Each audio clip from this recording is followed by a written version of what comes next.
పడిపోతున్నా.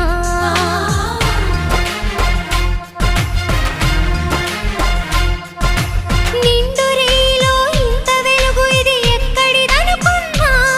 నువ్వు వస్తున్నావుగా ఇది నీ మహిమని ఇప్పుడే కనుగొన్నా. నీతో శ్రావణ మాసం తీసుకురా మన కోసం.